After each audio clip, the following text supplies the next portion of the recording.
तर मित्रांनो, आता आपल्याला नीटचे ठीक आहे समोरचे क्वेश्चन्स बघायचे आहेत. 2015 पासून आपण घेतोय.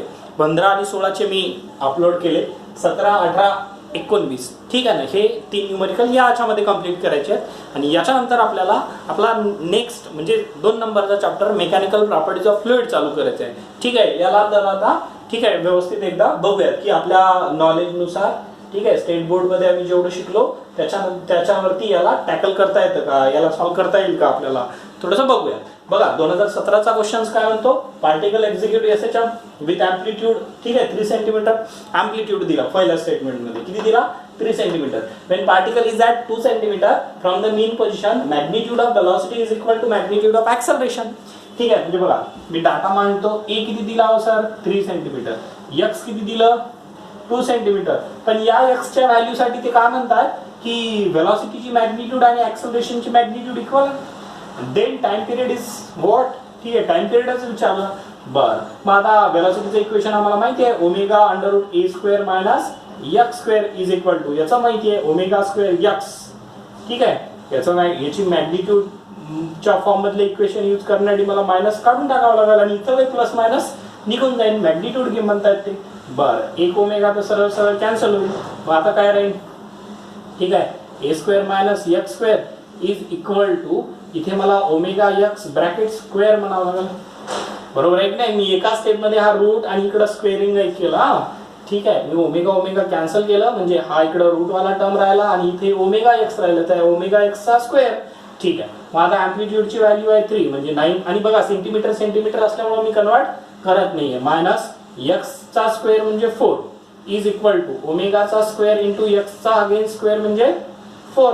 मग हे किती होईल सर? 5 is equal to omega square by 4 ना, 5/4 ओमेगा स्क्वेअर. मग याच्यावरनं ओमेगाची किंमत काढता येईल का आम्हाला?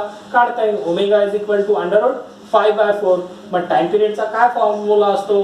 टी इज इक्वल टू 2π/ओमेगा. कारण omega is equal to 2π/t, त्याच्यावरनं हे लिहू शकतो आम्ही. मग आम्हाला टाइम पिरियड काय मिळाला? 2π डिवायडेड बाय अंडर रूट 5/4 ना.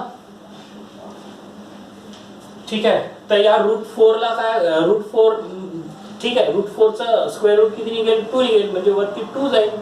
वरती या 5 चे डिनॉमिनेटर मधले ठीक आहे रूट 4 म्हणजे ते 2 आणि डिनॉमिनेटरचा डिनॉमिनेटर 2 हा वरती गेला. म्हणजे बेसिकली टाइम पिरियड किती मिळाला आम्हाला? ठीक आहे, टाइम पिरियड मिळाला 4π डिवायडेड बाय रूट 5. ऑप्शन मध्ये असं कोणतं ऑप्शन दिसतंय सर आम्हाला? 4π डिवायडेड बाय रूट 5 म्हणजे option number B is correct. आणि अतिशय सोपा, दिलेली कंडिशन्स यूज करायला शिका. दिलेली कंडिशन न्यूमरिकल मधली यूज करायला शिका. डायग्राम ड्रॉ करायला शिका. आम्ही आमच्या बोर्ड लेवलच्याच नॉलेजवर, बोर्ड लेवलच्याच ज्या सिनॉप्सिस आहेत त्याच्यावरती नीटचे सगळे न्यूमरिकल टॅकल करू शकतो. जेईला थोडंसं अवघड आहे. ठीक आहे, तुम्हाला हे लक्षातच येईल आणि तेच आम्हाला लक्षात आणून द्यायचं आहे. ठीक आहे, ठीक आहे. बरं, आता हे सॉल्व्ह झाला व्यवस्थित. याला मी आता मीट होतोय. नेक्स्ट न्यूमरिकल 2018चा काय म्हणतो? ठीक आहे, थोडंसं मला याला फास्ट मध्ये इरेज करावं लागेल.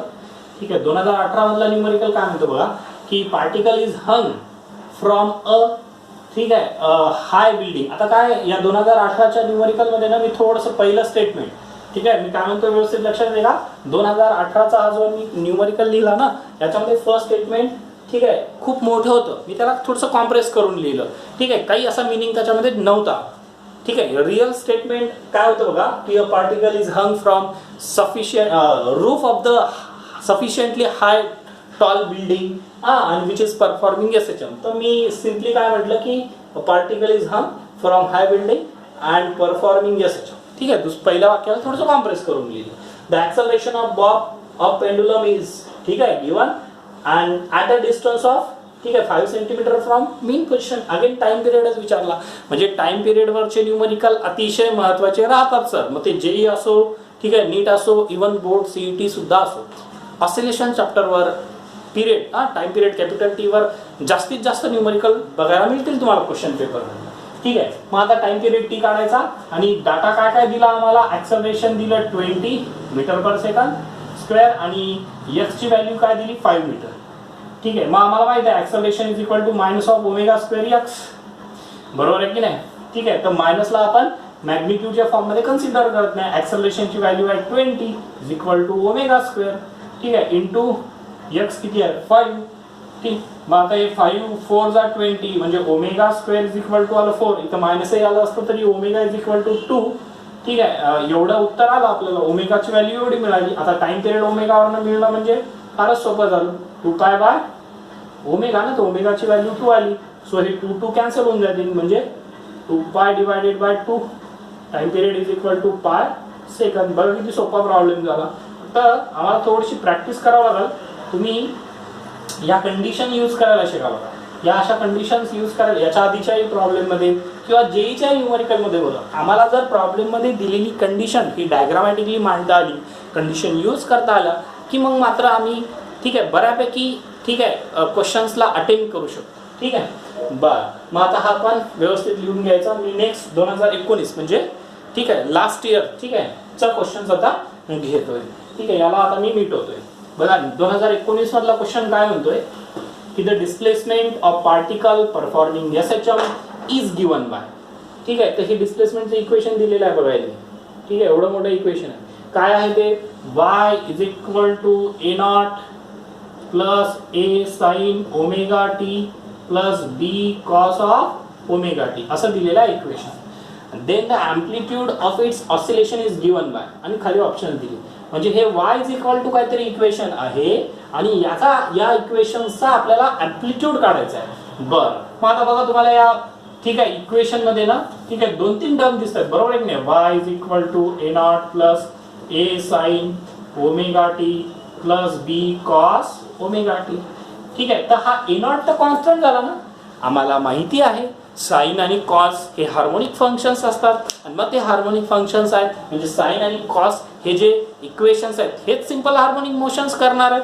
मग बाकीचे जे राहतील ते कॉन्स्टंट मध्ये कन्सिडर करूयात आपण. आणि या ए ला जर कॉन्स्टंट असेल तर इकडच्या साईडला घेऊ म्हणजे हे इक्वेशन होईल y ठीक आहे minus a naught is equal to a sine omega t plus b cos of omega t. ठीक आहे, म्हणजे हे एक SHM आहे फर्स्ट SHM आणि हे दुसरं ठीक आहे सेकंड SHM झालं. म्हणजे याचा अर्थ आता या प्रॉब्लेम मध्ये आम्हाला 2 SHM इज इक्वल टू काहीतरी मिळतंय. याचा अर्थ हा रिझल्टंट डिस्प्लेसमेंटचा फॉर्म्युला असला पाहिजे. आम्ही थिअरीमध्ये हे सिद्ध केलेलं आहे. असं प्रूव्ह केलं की 2 SHM जर असतील तर त्यांचा रिझल्टंट सुद्धा हा SHMच असतो. मग इथं 2 SHM मिळाले ना a sine omega t plus b cos of omega T. बरोबर आहे की नाही. मग जर 2 SHM मिळाले असतील तर यांचा रिझल्टंट आहे रिझल्टंट ठीक आहे जो राहतो तोही SHMच परफॉर्म करतो. मग आता 2 SHM जर असतील तर त्यांचा रिझल्टंट काढण्याचा आपल्याकडे फॉर्म्युला आहे. ठीक आहे, r is equal to under root p square plus q square plus 2pq cos of phi1 minus phi2. आणि त्या इक्वेशनला आपण 3 कंडिशन लिहिल्या होत्या आणि मी तुम्हाला म्हटलं होतं की त्या कंडिशन्स महत्त्वाच्या असतात. ठीक आहे, कोणत्या कोणत्या कंडिशन होत्या. जर phi1 minus cos of phi1 minus phi2 आणि त्या फॉर्म्युल्यामध्ये मग phi1 मायनस phi2 हा 0 असेल तर ठीक आहे phi1 मायनस phi2 हा π/2 असेल तर आणि phi1 मायनस phi2 हा 180 डिग्री असतात ना. ठीक आहे, तर ते आपल्याला इथे यूज करायचं आहे आता. ठीक आहे, हे कळालं ना आम्हाला कॉम्बिनेशन. ठीक आहे सॉरी कंपोजिशन ऑफ SHM चा फॉर्म्युला. ठीक आहे, मग आता बघा याला मी असं लिहू शकतो का a sine omega t plus b cos of omega t आहे ना, तर त्या कॉसला sine of omega t plus π/2 लिहू शकतो का मी. हे तर आपण भरपूर वेळेस केलेलं असं लिहू शकतो. मग मला सांगा इथे साइन आहे थीटा आणि इथे आहे साइन थीटा प्लस π/2 म्हणजे फेज डिफरन्स जो तो phi1 मायनस phi2 झाला तो किती झाला हो सर π/2 झाला ना. पहिला साइन ऑफ ओमेगा टी आहे दुसरा sine of omega t plus π/2 आहे. फेज डिफरन्स मला π/2 दिसतोय.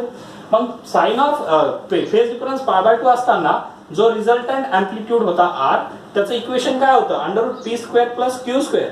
मी थोडंसं शॉर्ट मध्ये सांगतोय कारण डायरेक्ट रिझल्ट यूज करायचे. तसं जर सांगायचं झालं तर हा प्रॉब्लेम मग खूप मोठा आहे.